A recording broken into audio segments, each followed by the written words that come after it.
पाकिस्तान पंजाब के बहावलपुर में एक हेडमास्टर के घर मसूद अजहर का जन्म 10 जुलाई 1968 को हुआ था।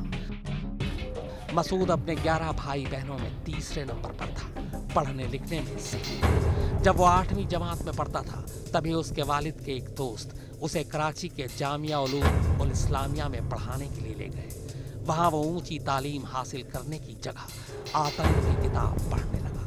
वहीं पर मसूद हरकतुल मुजाहिदीन यानी हम के संपर्क में आया। हम वो आतंकवादी संगठन था जो उस वक्त अफगानिस्तान में सक्रिय था।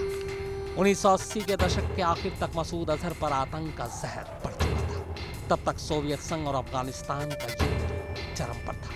मसूद ने तरबियत यानी आतंकी ट्रेनिंग के लिए अफगानिस्तान का रुख किया। ट्रेनिंग लेकर वो पाकिस्तान लौट आया।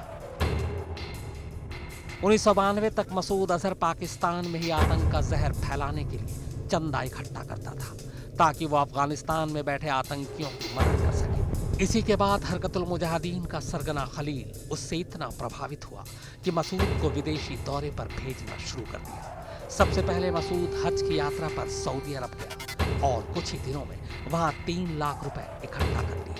इसके बाद वो अफ्रीकी देश जाम्बिया गया। वहां उसने 1 महीने में ही 22 लाख रुपए जुटाए। इसके बाद वो ब्रिटेन पहुंचा। बर्मिंघम, नॉटिंघम, लेस्टरशायर और लंदन में आतंकी सोच वाले नौजवानों के साथ बैठकें की। उसके जहर बुझे भाषण आतंक और नफरत बढ़ाने में घी का काम कर रहे थे। जल्दी उसके आकाओं को लग गया कि मसूद कोई साधारण आतंकवादी नहीं है, बल्कि आतंक की नई खेप तैयार करने में इससे भरपूर मदद मिलेगी। 1994 में उसे कश्मीर में जाकर मुजाहिदीन का हौसला बढ़ाने को कहा गया। तब मसूद अजहर एक पुर्तगाली पासपोर्ट पर ढाका पहुंचा और वहां से दिल्ली, फिर दिल्ली से श्रीनगर। तब तक घाटी में आतंक की आग सुलगने लगी थी। मसूद अजहर को लग गया कि हालात ऐसे बन रहे हैं जिसमें आतंक फैलाने का उसका मंसूबा पूरा हो सकता है।